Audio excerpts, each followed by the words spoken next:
जय सिया राम। जय श्री राम। आजकल के समय में एक समस्या कर्ज की भी है। कर्ज से काफ़ी लोग परेशान हैं और वैसे भी जो हमारा लाइफस्टाइल है, जो जीवनचर्या है, उसमें बगैर कर्ज के काम चलता भी नहीं है। घर के लिए कर्ज, गाड़ी के लिए कर्ज, पढ़ाई लिखाई के लिए भी कर्ज, यानी कर्ज ही कर्ज। और इस नतीजा ये होता है कि कर्ज के बोझ तले व्यक्ति दब जाता है और बहुत सारी परेशानियों में फंस जाता है। आज इसी विषय पे बात करेंगे ज्योतिषाचार्य डॉक्टर रजनीकांत श्रीवास्तव जी। स्वागत है आपका। जय श्री राम। जय हनुमान जी। ये बहुत बड़ी प्रॉब्लम है जी। इस आधुनिक युग में। एक तो संतोष नाम की चीज़ किसी के पास नहीं है, अभाव कोई बर्दाश्त नहीं कर पा रहा है। पुराने ज़माने में सब्जी नहीं है कोई बात नहीं, नमक रोटी खा लेगा, प्याज रोटी खा लेगा, पूरा परिवार खा लेगा, एक कमाएगा 10 गुजारा कर लेगा। आज के डेट में ऐसा नहीं है।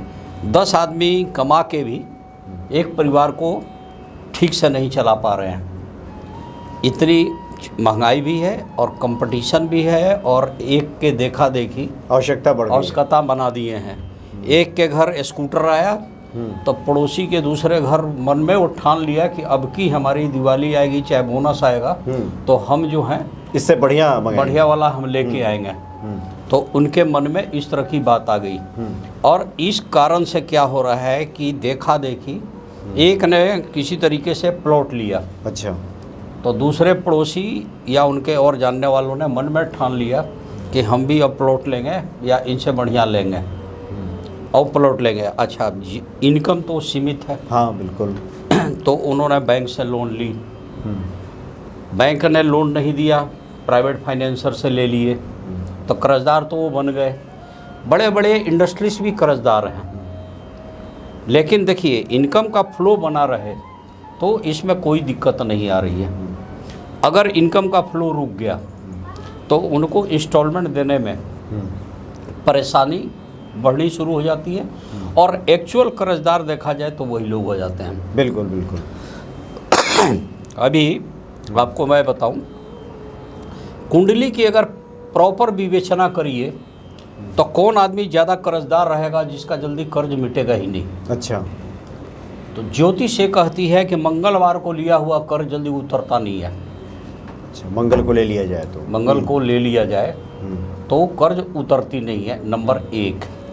दूसरी बात क्या देखा जाता है, जिसके द्वादश भाव यानी 12वें भाव व्यय भाव में कोई मंगली है तो उसका कर्ज जल्दी नहीं उतरता है।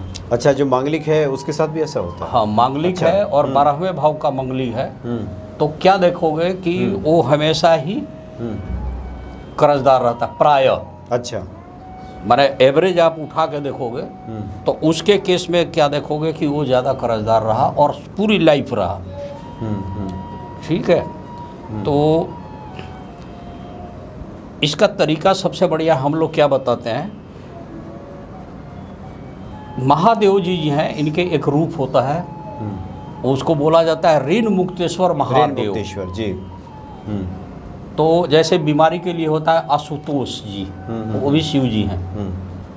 और ऋण के लिए है ये है। और संकटकालीन प्राण संकट के स्थिति में महामृत्युंजय भी हुई हैं। अच्छा, बिल्कुल।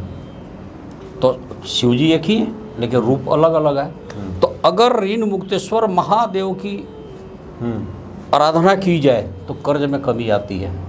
अच्छा, उतरना शुरू हो जाता है, माने रास्ता निकलता है। अच्छा, और रास्ता तो वही देंगे कि किस सोर्स से वो निकलेगा। इसके अलावा गणेश जी का अगर बढ़िया से पूजा किया जाए तो भी कर्ज उतरना शुरू होता है। अगर मंगल के कारण है, 2 ही कारण ज़्यादा प्रबल रहती है, बुध के कारण, मंगल के कारण। अच्छा, तो क्या होता है कि कर्ज उतरना शुरू हो जाता है। अब मंगल के स्वामी हनुमान जी हैं तो उनके 12 नाम या 21 नाम की एक है, मंगलो भूमि पुत्र ऋण हर्ता धन प्रदा स्थिरा स्लो महाकाय, ये सब एक श्लोक है और हनुमान जी के पूरे नाम है। तो ऋण मुक्ति मंगल स्रोत का पाठ किया जाता है। अब गणेश जी के लिए गणेश ऋण मोचन गणेश स्रोत का पाठ किया जाता है। अच्छा। और तो उसके स्वामी माने बुध ग्रह है तो बुध के लिए गाय को घास देना, बुध को गणेश जी को दुर्वा चढ़ाना, दुर्वा घास को ही बोलते हैं, हरी मूंग भूगो के कबूतर को देना है, तो उससे भी कर्ज उतरना शुरू उतर नहीं है। अब हम एस्ट्रोलॉजर जब कुंडली देखते हैं जी। तो वो लोग आते हैं कि साहब जी मैं प्लॉट लेने जा रहा हूँ, मकान लेने जा रहा हूँ, तो ठीक है, उसमें हम लोग उनको कुंडली देख के अपना तो सब बताते ही हैं, साथ में ये देखते हैं कि कर्ज उतार पाएंगे कि नहीं। पता चला कि इसी के चक्रव्यूह में फंस के इनकी लाइफ बर्बाद हो गई, तो उसका हम लोग पूरा उपाय बनाते हैं। अच्छा। और बताते हैं कि भैया ये ले तो रहे हो। अच्छा, ये बता दें, चूँकि आपने बहुत महत्वपूर्ण बात अभी की है, इसलिए हाँ। मेरा ध्यान आ गया, साथ ही कि इस पे बात हो जाए। क्या ऐसा होता है क्या कि किसी व्यक्ति को विश्लेषण करके देखा जाए कि ये उसके लिए अभी उचित समय नहीं है कर्ज लेने का? हाँ जी। ये रुक जाए, हाँ, बाद में ले या इस हाँ जी, समय हाँ जी, ले हाँ तो जी, ज़्यादा हाँ जी, सही हाँ जी, हाँ जी, रहेगा? ऐसा होता है? हाँ हाँ, कुंडली देख के ही बताते हैं। अच्छा। समझे कि आपकी किसकी महादशा चल रही है, किसकी अंतरदशा चल रही है, किसकी प्रत्यंतर चल रही है, और गोचर में कौन से ग्रह आपके लगन पर या राशि पे मूव कर रहा है और कब तक रहेगा। अच्छा। और वो आपके फेवर में रहेगा या नहीं रहेगा। पता चला आपने कर्ज लिया मोटा, प्लॉट ले लिया, उसके बाद आप फंस गए, ना आप यहाँ के रहे और ना वहाँ के रहे। एग्जाम्पल मैं बताऊँ, आपने सुना होगा नोएडा में बड़े बड़े कॉलोनाइजर की बात कर रहा हूँ, बिल्डर्स की बात कर रहा हूँ, लोगों ने कर्ज लेके वहाँ फ्लैट लिए, मकान लिए, उनको मिल नहीं पाया। कोर्ट में केसें चल रही है, आज सिविल का केस चलता है कम से कम 10 साल, 8 साल, बिल्कुल 5 साल। लेकिन उन्होंने जिस बैंक से लिया वो बैंक उनको छोड़ेगा नहीं, वो असूल करेगा ही करेगा। ऐसा तो नहीं है कि कोर्ट का आदेश हो गया कि आपको वेब कर दिया जा रहा है या इतने दिन आप ठहर जाइए। तो कहते हैं ना, समय का बड़ा इम्पोर्टेंस है। अब एस्ट्रोलॉजर की याद कब आती है लोगों को? जब काम खराब हो जाता है, मामला बिगड़ जाता है, तब आते हैं। तो हमारे पास क्या, हम क्या, कोई भी एस्ट्रोलॉजर विद्वान पैचअप करते हैं, रास्ता निकालते रहते हैं। एक शास्त्रों में वर्णन है, फन दाबे तिरिया डछे पूछ दबे भरतार, आज जो कोई डाबे मध्य में तो होई कुटुंब संहार। अच्छा।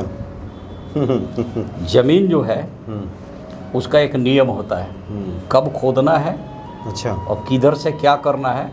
अब किधर फन है नाग का, पृथ्वी के नीचे नाग है, फन दाबे तिरिया डसे, फन दाबे त्रिया डसे, तिरिया डसे माने कोई स्त्री के चक्कर में फंस कर बर्बाद हो अच्छा जाएगा। अच्छा, त्रिया डसे, कोई स्त्री उसको मतलब उसके चक्कर में आ जाएगा। हाँ।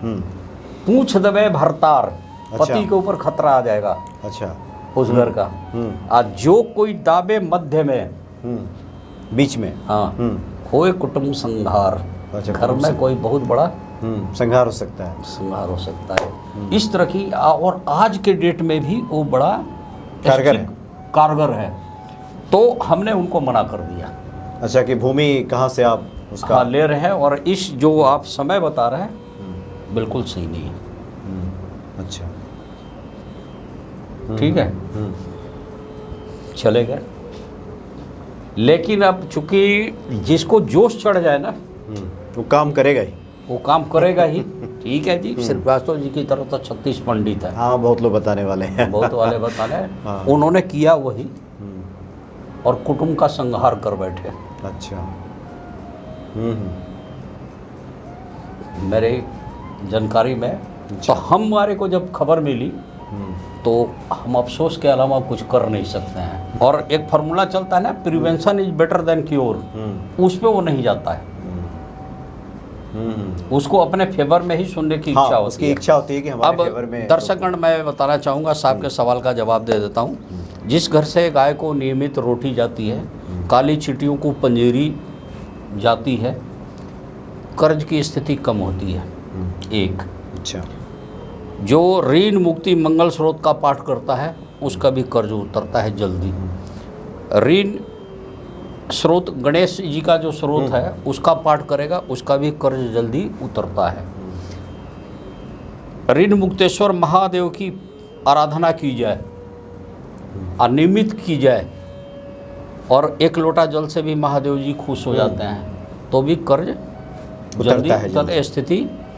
अब सबसे इसमें बीच में चक्रव्यूह की बात बताऊं, जो हमने झेला है। 1-2 आदमी अच्छे पोस्ट पे प्राइवेट कंपनी में काम करते थे। आप भी जानते हो प्राइवेट कंपनी का कोई भरोसा तो होता नहीं है। 3 साल तक लोन चुकाते रहे, अच्छे पोस्ट पर बैठे थे, अचानक कंपनी ने उनको टर्मिनेट कर दिया सर्विस से। अब बड़े लेवल की जल्दी उनको नौकरी तो मिलती नहीं है। अच्छा। अब उनको किस्त भी देना है, इंस्टॉलमेंट देना है, तो उनकी तो पूरी भाई साहब आज जो लोन लिए हैं वो बैंक ने डॉक्यूमेंट्स अपने पास रख लेती है। ये कहना बड़ा आसान है कि किसी और के साथ टाई अप करके ये करके रिटर्न किया जाए, वो किया जाए, कहना बड़ा आसान है। करने जाओ ना तो एक लोन लेने जाओ तो ये प्रोसेसिंग फ़ी है, तो ये है वो बहुत सारे उसमें जटिलताएं हैं। अच्छा, एक बार आपने चर्चा की थी कि शायद कोई सरसों के तेल का दीपक हनुमान जी के सामने जलाया जाए, हाँ। 2 लौंग डाल दिया जाए। देखिए वो सब छोटे छोटे टिप्स हैं। नियमित ऐसी स्थिति में लक्ष्मी जी के सामने कपूर जरूर जलना चाहिए, पर डे जलना चाहिए, वो भी सुबह और शाम को भी। उस घर में कुबेर जी की भी प्रार्थना जरूर किया जाए, धन के संग्रह करता। ठीक है। हनुमान जी जो है संकट मोचक है, संकट का मोचन करते हैं। उनके सामने आप दिया बत्ती जो जलाते हैं उसमें आप कपूर डालिए, 2 लौंग डाल दीजिए और खूब बढ़िया से प्रार्थना कीजिए कि हे संकट मोचन मेरी रक्षा करें, मेरे कोई संकट से बाहर न आए। तो क्या देखेंगे आप कि आपका कर्ज धीरे धीरे उतरना शुरू हो गया। 2 ही तरीके हैं, या तो ग्रह को मना के चलो, आप परमात्मा की भगवान जिसको बोलते हो उनका सानिध्य में चले जाओ। अगर खूब तप करने की क्षमता है तो सीधे भगवान से, बड़े बड़े ऋषि महर्षि ग्रहों के चक्कर में कम पड़ते थे, ईश्वर की शरणागत हैं तो फिर वो ईश्वर के शरण में चले गए, तो फिर सुगम अनुग्रह तुम्हारे तेते हो जाएगा। तो तुलसीदास जी ने जो शब्द बोली है वो बड़ा सोच के बोली है, तो कर्ज समाप्त होना शुरू हो जाता है। अब कर्ज एक इतना बड़ा वो है, लेकिन इसकी लत नहीं बनाना चाहिए कर्जा लेने का। कर्जा लेने का। चलो मकान बनाने के लिए तो लेना ही पड़ेगा, कुछ लोग इसी फेरे में रहते हैं, कहाँ कर्ज मिलेगा, कहाँ मिल जाए, वो सब आदत नहीं बनाए, जितना बच सके उतना ही बढ़िया। और जब भी कर्ज लेना हो, खासकर मोटा कर्ज लेना है, अपने कैपेसिटी से अधिक कर लेना है, मेरा अपना रिक्वेस्ट है कि अपने नियर बाई किसी गुरु से, बढ़िया एस्ट्रोलॉजर से, किसी ज्ञानवान पंडित जी से अपनी कुंडली खंगाल लीजिए। ठीक है, तो आप सहारा ले लेंगे तो बढ़िया, वो ज़्यादा अच्छा रहेगा, तो क्योंकि वो फ्यूचर भी देख लेगा आपका। ये चीज़ है, ये परेशानी नहीं आएगी, ये परेशानी नहीं आएगी। तो कुल मिलाकर कहा जा सकता है कि कर्ज वरदान है तो अभिशाप भी है, बहुत बड़ा अभिशाप है। वरदान इस मायने में कह सकते हैं कि आजकल महंगे महंगे फ्लैट्स जो लोग घर लेते हैं उसमें काम आ जाएगा, बेटे बेटी की शादी विवाह है, पढ़ाई लिखाई उसमें काम आ जाएगा। लेकिन अगर उसका दुरुपयोग किया गया तो आपके तो सर पे चढ़ बैठेगा, फिर जीना मुहाल कर देता है। बहुत सारे लोग लिखते हैं, बात करते हैं कि हम परेशान हैं।